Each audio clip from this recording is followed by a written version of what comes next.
kachikbay. Ito yung ulam ko mga kachikbay. Ito yung tinatawag lukot. Gusto. Ito naman mga kachikbay. Ito yung tinatawag swaki. Oh? Napakasarap ng ulam ko mga kachikbay. Kaso yung kanin ko sunog, natulugan ko. Oh? Ang gagawin natin ng mga kachikbay, yung harap lang kukulin natin. Yung taas pala. Kasi yung alim sunog talaga oh. Pula-pula nga oh. Ang gagawin natin mga kachikbay, itong swaki, mix natin dito. Napakasarap. Masarap po. Di ba? Tapos, mayroon tayong suka. Saw-saw natin dito yung mga kachikbay, itong guso.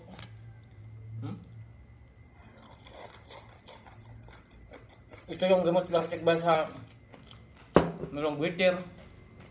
Mayroong mga lusay-lusay. Ang tawag dito, bukol-bukol.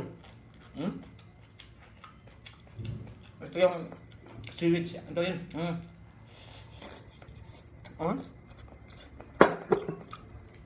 Tapos ang swake. Napakasarap mga kachikbay. Healthy food.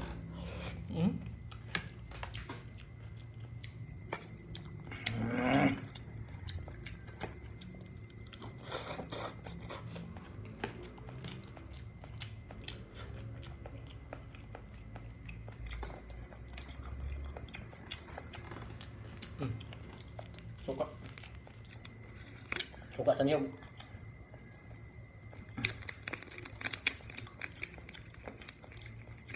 Tinatsansa ko lang to eh. Kasi pabalik na tayo isang araw na lang. Wala nang araw. Hapon eh. Isang araw.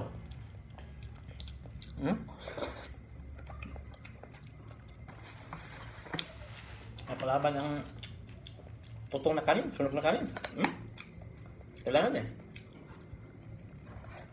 Dala panghimas na rin ito mga kachikbay. Yan taas naman ang kukunin natin eh. Ito ang bida eh. Sarap nito mga kachikbay. Saw-saw dito. Pagano na. Ang gamotos may mga bukol. May mga bukol ba?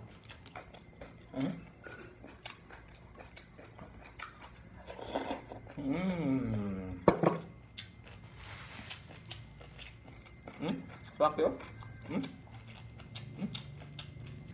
Tabang-taba. Sarahin nga natin. Mas mabilis.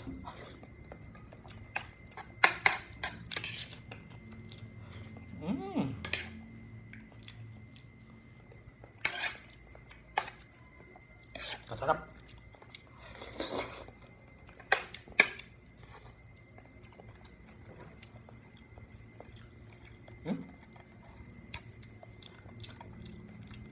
Makain mo talagang gusto mo ito sa Pinas mga kachikbay. So, totoo lang.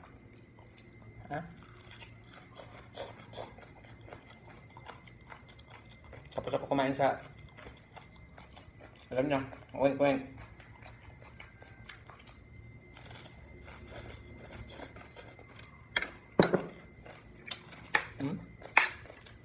Napayarin yung tutungas.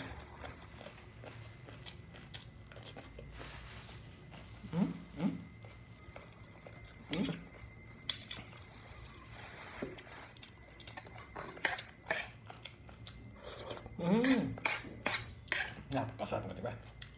Sustansyado.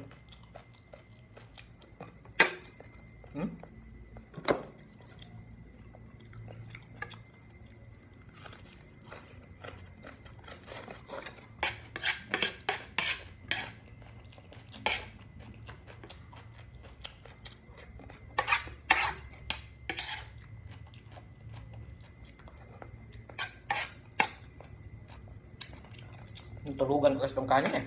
Galing ako ng namili. Nagsayang ako pagdating. Higa-higa ako. Nagmumubal. Buti nga nakagising ako. Yun ang ako na ako. Yun nga, nagising ako. Tapos nangamoy na eh. Umutok na eh.